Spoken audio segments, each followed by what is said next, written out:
My experience at the emergency room was a hot mess because they were short staffed on all hospitals. That's because these nurses was quitting left and right.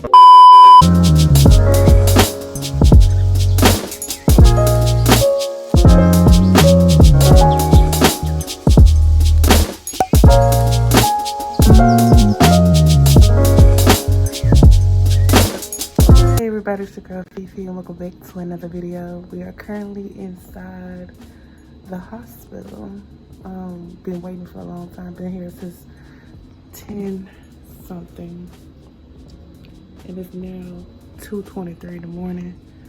He's been running a fever at his high fever go up to 103, so I decided to take him in. So we up here to see what's going on. Then I'll keep y'all updated in a few. I'm about to watch my message here on YouTube by Sarah Jakes or Roberts. Okay, so I will holler at y'all later. And he's sleeping right now. We'll try to go to sleep. You know I'm tired, so my eyes is red, but I'll holler at y'all in a few. Good morning, y'all. It's the next day. Happy Monday. I had took DJ to the emergency room last night because his fever went back up last night. It's like when I gave him the Motrin, his fever was going down. But you know how you supposed to break a fever every 4 hours? You give their child the Motrin and the Tylenol. But in my son's case, when I gave him the Tylenol after the Motrin, within 4 hours window time, his fever went up to like 103. So I was like, you know what? I'm tired of this. So I decided to take him to the emergency room last night. And my experience at the emergency room was a hot mess.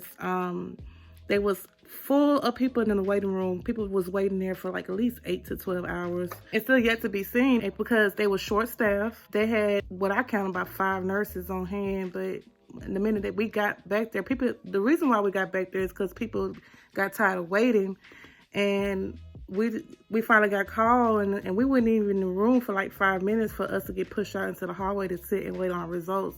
They tested him. And of course, we already know that because my other daughter that first got sick, Olivia, and then my older set of twin daughter got sick right after her, they was already tested for the flu and the Rona. And they tested him at the emergency room, and he ended up getting the flu. And they were supposed to do a strep test, but they were so busy, they forgot to do a test. And they put in the system like they did the test, and they didn't do the test. And they better not put that on my hospital record either. But they did not do the test, so it had me waiting and stuff like that. I said, ma'am, they didn't do the test. Are you sure? I asked my son, like, why? I'm his mom. Like, I should know that they didn't give him the test. So why would you ask him behind me after I told you they didn't give him the test for the strep? But anyway, they apologized or whatever. So they gave me the medicine for him for the flu. And while we was there, his fever was still high. They ended up giving him Motrin after I already gave him Motrin before we already left the hospital. But it was like about a 5 to 6 hour wait. So they gave him Motrin again, even though you're supposed to give Motrin to a child every 8 hours. But they ended up giving him again. What the deal was, I wasn't giving him enough Motrin. I was giving him 10 milliliters as instructed on the box. But according to the nurse, he said that due to his weight and size, he needs 15 milligrams. And, you know, even though his age limit says 10 milliliters on the box, I wasn't giving him enough, so he needed 5 more.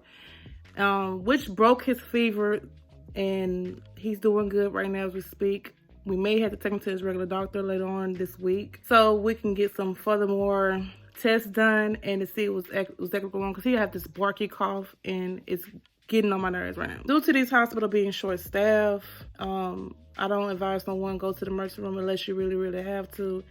And it's sad that even kids now have to wait hours and hours. It was one little girl that was sitting right next to me.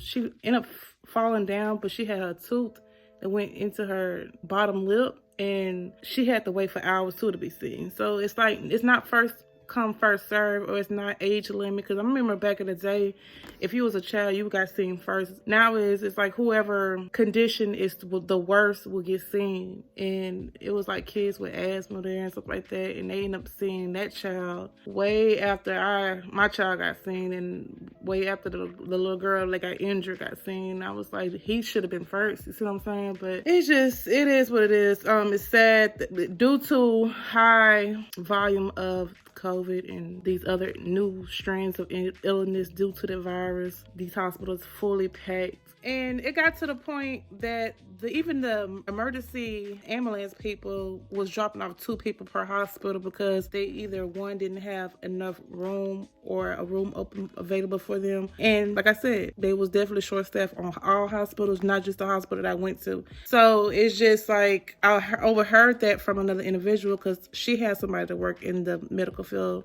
that do deliver patients to hospitals, but that was so short-staffed because these nurses was quitting left and right because they was not getting enough help that they needed, and maybe they felt underpaid, or a lot of people was getting sick and they more exposed to the virus than anything. So it's just a lot of nurses and staff members was quitting left and right. So that was another reason why that the hospital was short-handed. Y'all just have to practice of staying safe and doing your daily intake of your vitamins and stuff like that, trying to make yourself healthy so you don't have to be in a position to where you have to go to the hospital. Because if you plan on going to the emergency room, be prepared to be sitting there for hours and hours and hours of the day, even into the night.